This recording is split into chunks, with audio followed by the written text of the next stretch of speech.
easiest way to analyze prices of securities is using a chart. And what we have here is a chart of General Electric. It's a daily chart and it's a bar chart. So every one of these bars here represents 1 day's worth of trading. So for every bar or every day, we'll have the open, the high, the low, and the close information for that particular day. But did you know, looking at a bar chart is one of just quite a few different ways in which we can look at charts. And beyond that, we can also change the periodicity of those charts, or what I mean by that is how long or what period of time each bar represents in the chart. But if I was just to access the properties of this particular chart, notice there's a number of different ways in which we can display the prices of this particular security. And another very commonly used type is called candlesticks, and I'll just show you candlesticks now. Notice, of course, the chart hasn't changed in a great way. The prices still remain the same. It's just the way in which those prices are represented. And here we have candlesticks, a very common way of looking at charts.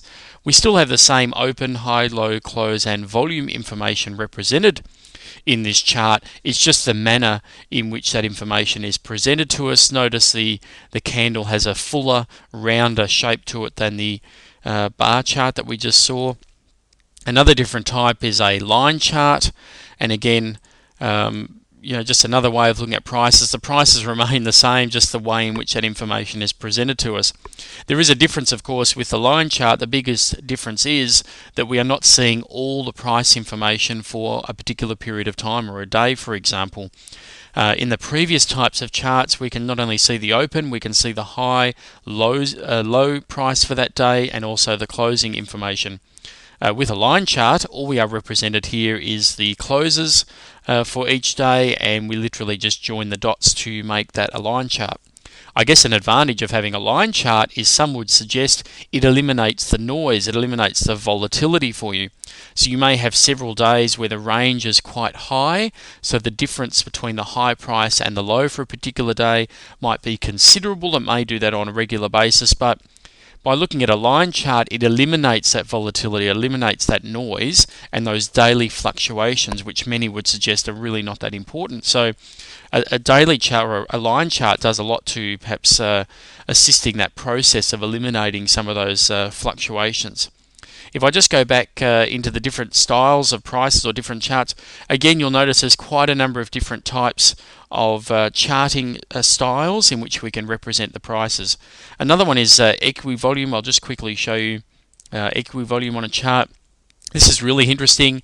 What you'll notice is there are different shapes and sizes in the chart now, and what you'll find out is the width, like the size of this particular bar here, represents the high volume for that day. We can see we had high volume for that day, therefore it's quite wide, and there's a number of different interpretations you can make.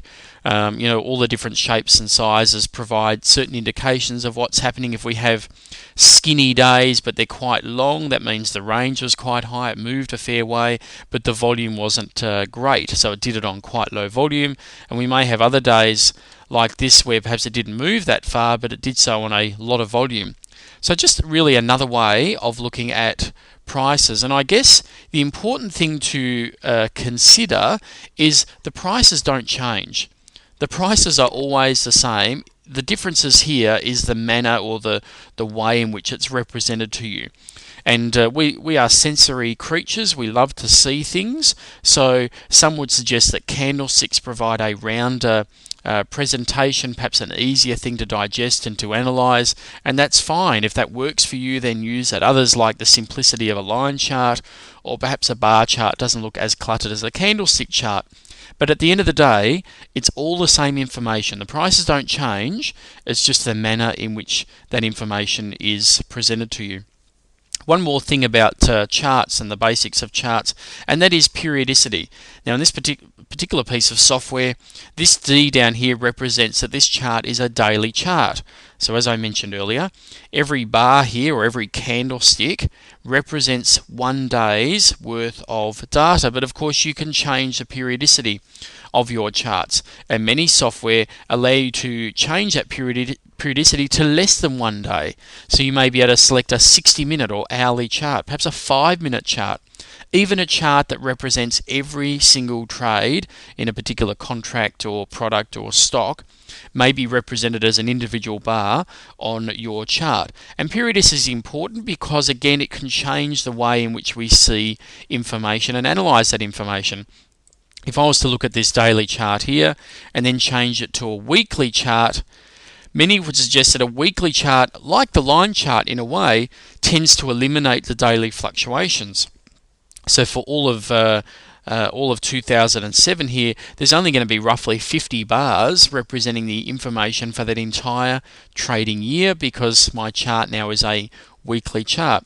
For someone who trades very short term, and I mean maybe within hours to days holding their positions, or perhaps not even overnight, a weekly chart to me is going to provide very little value to you, because it simply is too far away or too far removed from the sort of product that you're trading. Likewise, someone who trades more medium to longer term and views trends over months will have very little use for an hourly chart or a 60-minute chart.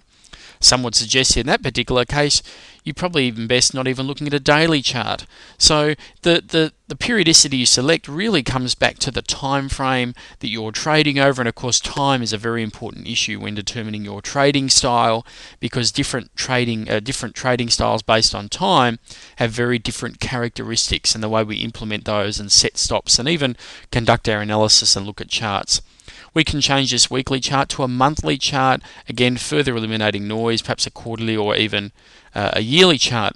But the bottom line is we're able to change the periodicity to best suit our trading style, and to hopefully provide us the best information or the best analysis, and one that which we can make our decisions and execute our trading plan. So you'll find that most people start with a daily chart, and that's fine. It's really a good starting point, and many wouldn't have the need to perhaps move lower and look at a 60-minute chart or a 2-hour chart or something like that. Many would be probably best served just looking at a daily chart.